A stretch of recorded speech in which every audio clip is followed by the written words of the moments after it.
Next speaker is Mike Powell from UCM. Hello again. A bit different today. I'm going to talk about some work I've been doing recently, working with people to sort of co-design LLM-based agents to represent their preferences in the context of energy. So I know I said yesterday repeatedly that I wasn't a modeler, and by doing this work, I'm not claiming to be a modeler, but this is about the closest I get to modeling. So I thought it would be interesting to talk about and see what people think. So really, I kind of got into this area because, you know, with the kind of explosion of ChatGPT a few years ago, obviously people were using it to kind of like write about their work in the style of Shakespeare and so on.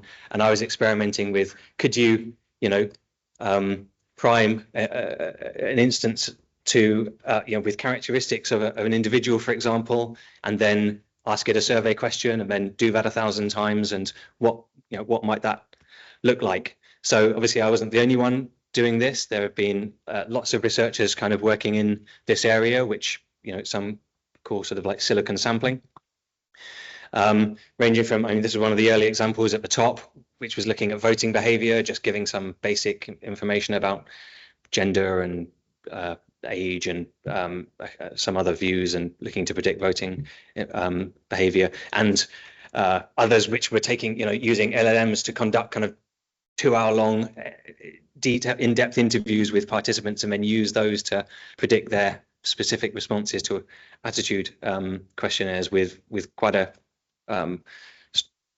high degree of success. And the bottom one is mine, where I was replicating some survey work which I'd previously done, again with sort of moderate to good success in the sense of, you saw the same sorts of patterns emerging in the kind of patterns of statistical significance and so on. So and there are lots of companies working in this area now where you can use simulated participants to kind of test services and test products and get feedback and so on. This is obviously attractive because it's very cheap to do compared to working with people. It's much faster. You can trial hundreds and hundreds of options and get data very quickly. And some also make the case that it can be seen as more inclusive, with big red kind of scare quotes around it, because in theory you can simulate representatives of groups who might be harder to reach through the typical ways in which we're trying to enlist research participants. So it's attractive for those reasons, and people might want to use data like this to get realistic simulated survey data, for example, or support survey design. That could help with pre-analysis planning to have synthetic data. But also, like I said, you might use a tool like this in user research or agent-based modeling. I think colleagues here at Nottingham have been doing work in this area, and I think talking in a few weeks about using generative AI in the ABM context. But there are also some really big challenges. Obviously, a key one, which we've talked about a lot, is around validity. Let's say that you do this and you don't have existing data to compare it to. What can you say about how valid that data that you get might be? It's hard because it's a black box model. You can make a judgment as to a kind of face validity. You can see the reasoning, but that's a challenge. Misrepresentation, especially of perspectives that are underrepresented in training data or misrepresented in training data, like perspectives that are captured in training data but not coming from those groups themselves, but about them in a sense. So stereotyping is a concern. The idea that if we're, as people with an interest in behavior are like turning increasingly towards this kind of approach because of it being cheaper and quicker, you're obviously then excluding actual real engagements with people and their own lived experiences that, you can't be captured. A model doesn't have a lived experience. It can only draw on, what it picked up in its training data. And obviously, there are risks around critical and, uncritical or malicious use. So either not considering some of these challenges or using it to understand how you might exploit people, for example, which is, I think, a concern.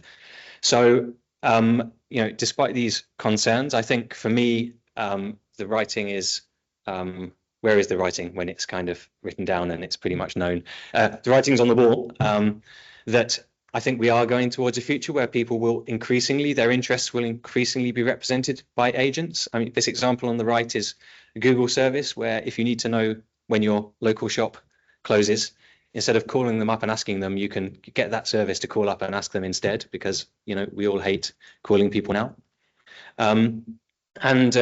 You know, the idea that we might delegate our decision making to automation is nothing new, but I think, you know, the key difference is going to be that the kind of the scope and scale of that will be of a different order. So in the energy area, you know, increasingly we might have householders who have these kind of low carbon technologies, solar panels, electric vehicles, heat pumps at home, and they might be wanting to check and ensure that those are on the best tariffs and operating most economically for them. Those appliances or those devices might be being operated by external operators, and you might want to make sure that that's being done in a way that's optimizing for your own benefit and not that kind of external operator who might be otherwise hard to monitor. You know, and increasingly whole communities and localities might be working on this basis. So, you know, they might be in contact with each other, optimizing their use under like a constrained asset on the network, like a substation, for example, helping to keep the whole system cost down, or optimizing the use of shared assets like a community solar installation or a shared battery. And, you know, this just the complexity of being able to do this for any individual person just rapidly gets out of hand, and people aren't going to care and aren't going to be able to or want to do it. So being able to delegate that to some kind of more advanced automation capability, I think, is inevitable.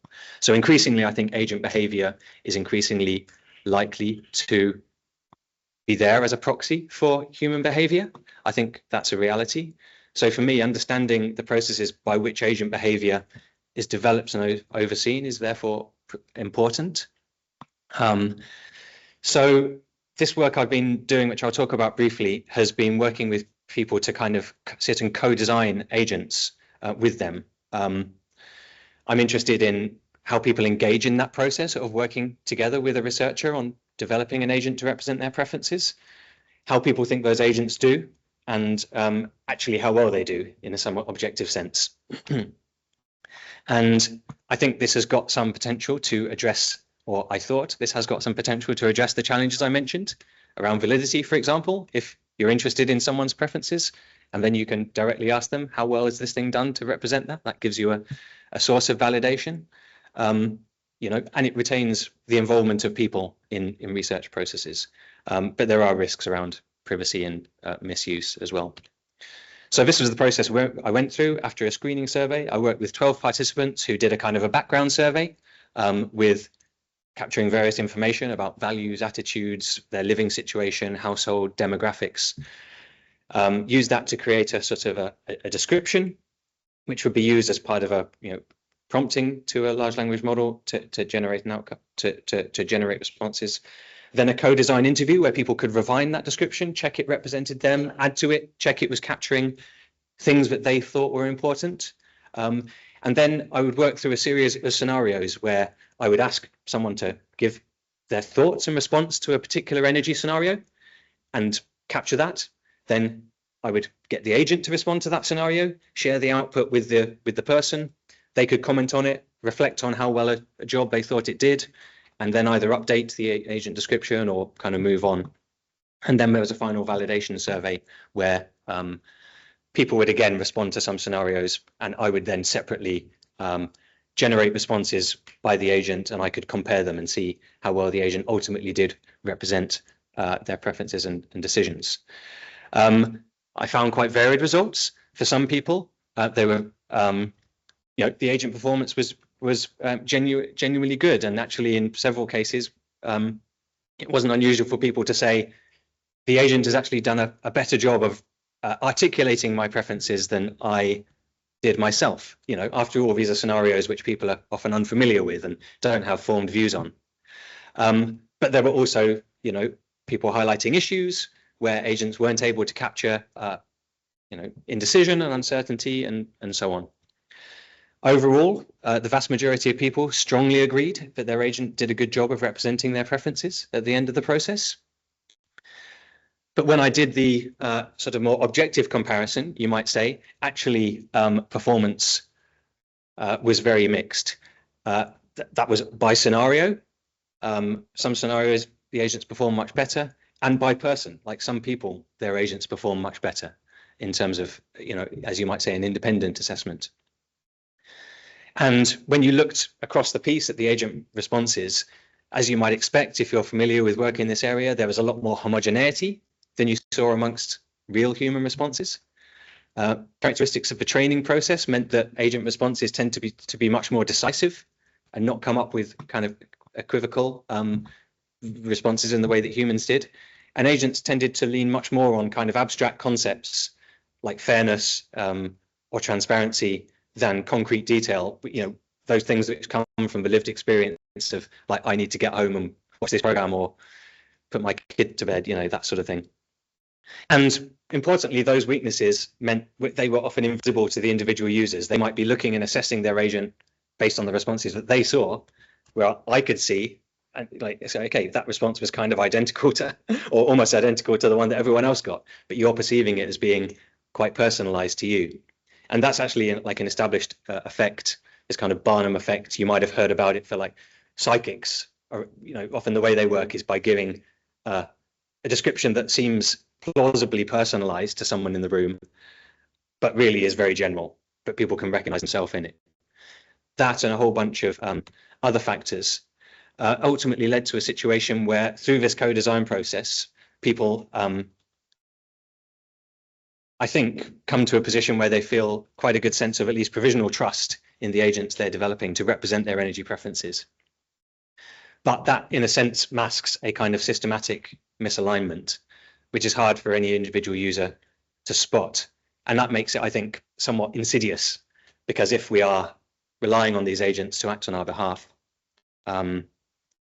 you might end up having kind of structural consequences of that might be kind of hard to anticipate, or for any individual user to think that's not what I wanted. But so I think this is an area I'm going to be interested to study more, to think about how we manage those trust expectations, whether we can improve alignment, but also just to recognize I was working with individuals, and from an energy perspective, we're generally interested in households. That's everything. Thank you.